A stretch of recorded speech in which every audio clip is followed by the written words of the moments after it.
for me mamo akwa bashronko eba too much GH ye fide can say eso me din na ama obusu na me die twa say ya na ye trending issues are AC ewo oman mu no na me di emu entwe mu e de bremo ahwefo ene biem so etiefo. They say a day social media so ayeshe Twitter aye basing with so many messages and for a tweety efa a year nyama air koso na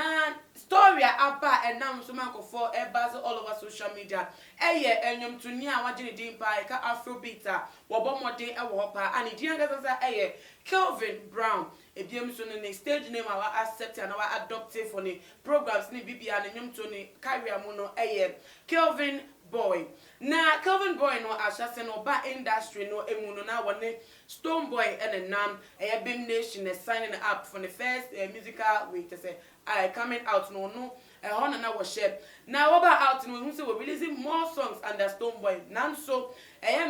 management issues be and who so Bim Nation or matter say woman them etete true that management issue no emun no tempted no they have not been able to come back together saying na for biom so that now first no one city no ebi wa bo ho na Kelvin Boy abe posting nyama bi on social media na go for director say we there so na wa cheche nsem no mu there wo hwe ni ye pa wo di shady Stone Boy mu on ma bo na Stone Boy so aba no akpeka bibi na no so wo hwe mu pa na o di shady Kelvin Boy ti social media na I said debia da wo the beef na happy wo mo nti beef no de debia wo beef e wo mo nti Kelvin Boy ni Stone Boy no mo so e wo sa beef kro ya ebi emunan so se mo nanti bom se na for the da bi o man nanti bom abie o man nanti bom biem na we na Kelvin Boy wo ko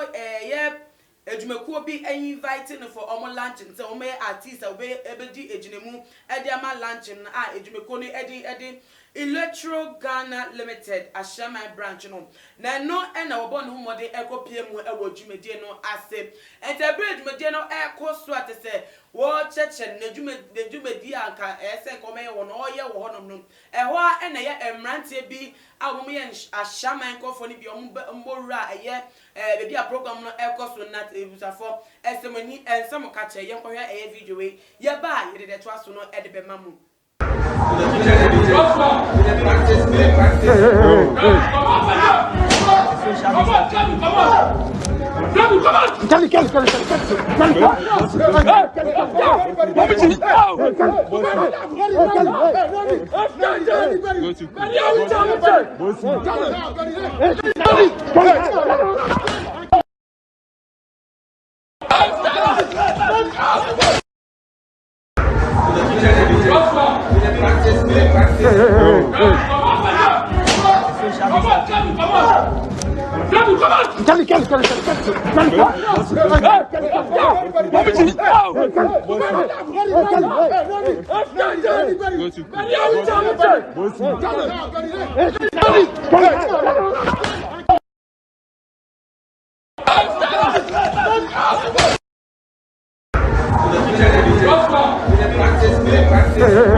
So na mechanic no Kelvin Boy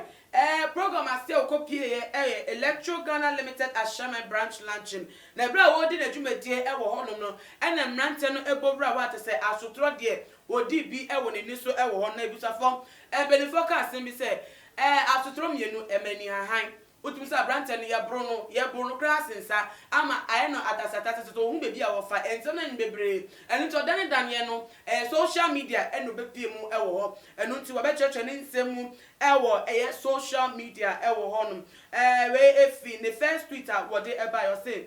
the moment you start fighting me no where you lose how they chile say ebra wo share say woni media ko na abrin mu sa abrin na wo dwo ho krampo na wo susu hu no sa abrin ma na wo di for wo te say wo di gugu a wentime ndi nkunim e wo ne so na biem so no de we so eto as say you send people make them come beat me. You think say a shaman be your own? I would be say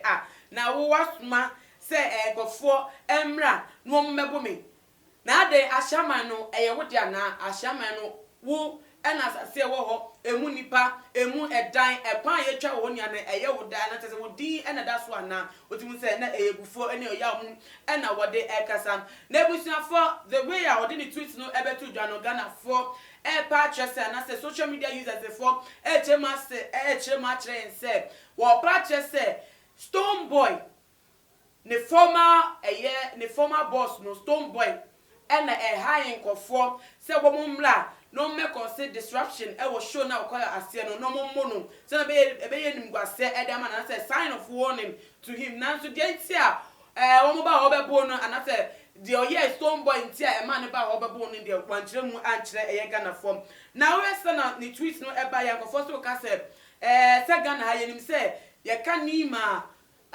Shatawale and the fan base for after our boss nti ye fe Shatawale ni ma kim.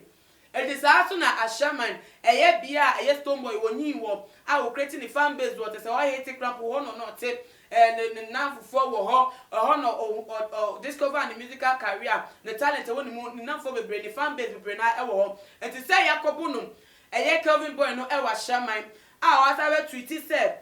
Or will be an asthma will be a man abebuno shaman, and I said, oh, be a shaman, you'll be the none. Never Pater said, Stone Boy, no be done say, a day. See a friend the king of Ashama and I said, Sashama, what you have also ever knew to man, never said, on assassino any diatis or no so called also go show. You to me, Suma, Emma, a babunum, sa, boy, a bono, a woman to say, before Abasa, a fan, no, and I gonna for be a Dabby. Dabby, a woman say, boy, no, Brian Copon or no, and ye fine, you need your year, so boy, a bono, there will be no or Safata bro. So I have bonus on your bono, enter a police station war on. Obi enu ayebona eyene de now so say ne kasa yemu let say Stone Boy say ni mo Ghana ha say no ni pedua wako train ni suba wako train Ghana for ya atum ne say oye gentle on be ne wasem on kasa bebre once the one aka bibi ne brand ne nyama no say oye family man at say ni bibia so oye very gentle te ba ne say and otimi shen ko putu pa say wo mko bo obi for just because say ohun ni say oye ne rival sana eltasum ebisu kase dabi Stone Boy wetimi ayem Stone Boy wa said that the super kasa woni mu ahinta Ghana for and wo dey see yen and dan de bia Shatawale na nyo Shatawale na super bone and wo dey say the fan base na the fan base for super say onu emu and no ye basa and sa Stone Boy so sa na no so etie sa so no so share the fan base for kutu pa say wo so emu ndi nyugba bone nti Stone Boy no so onye as innocent say na Ghana for ye hu na mu class boy reference say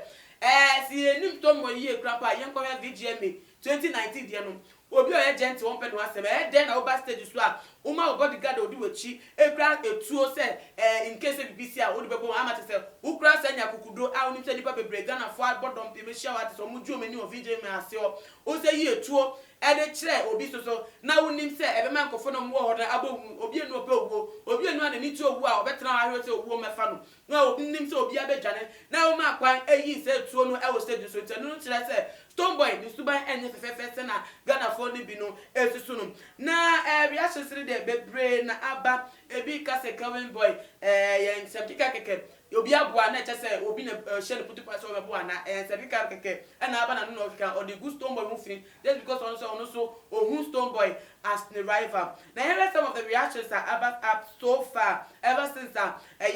Kelvin Boy the issue no esi ya ebiom so no wa ba be react e wo Twitter so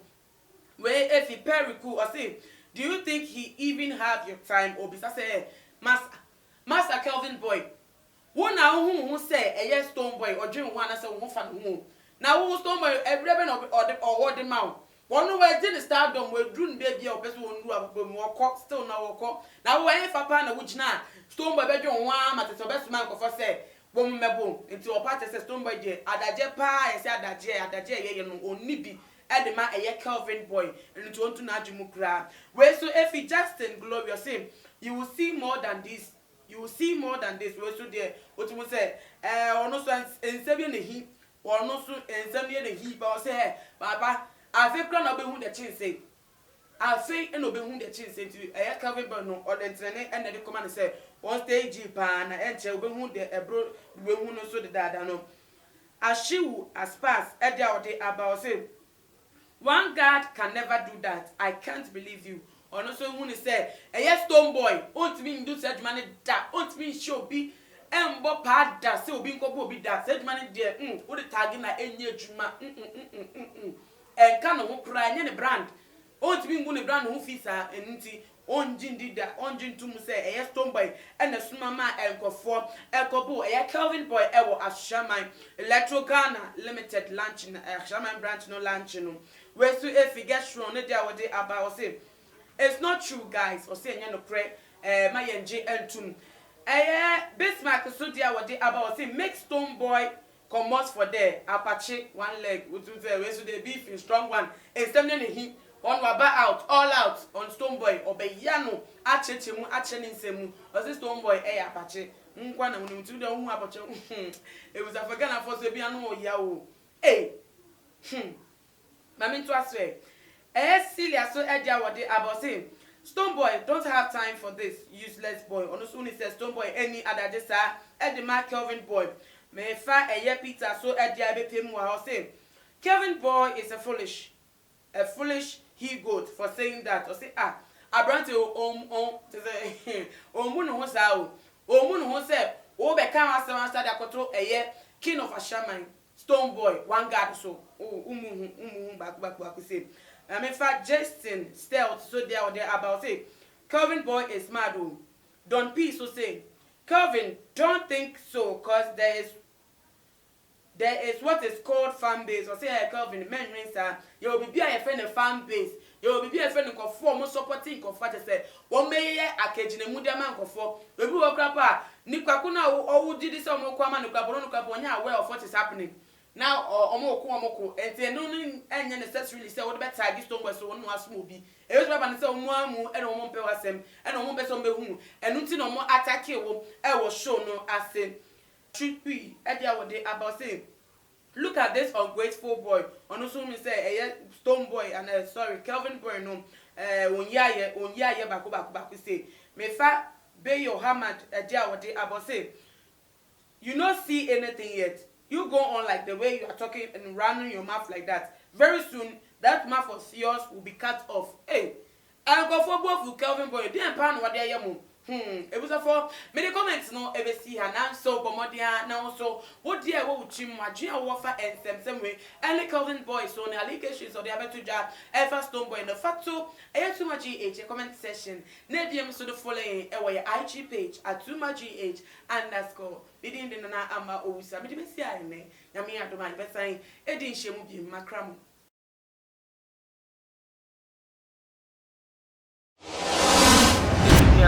the major prophet kum chacha.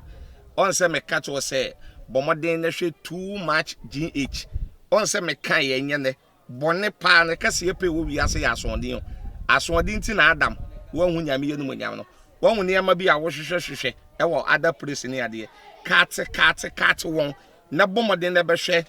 too much GH be hwe na subscribe bomoden o be hwe pe na wa ye subscribe o subscribe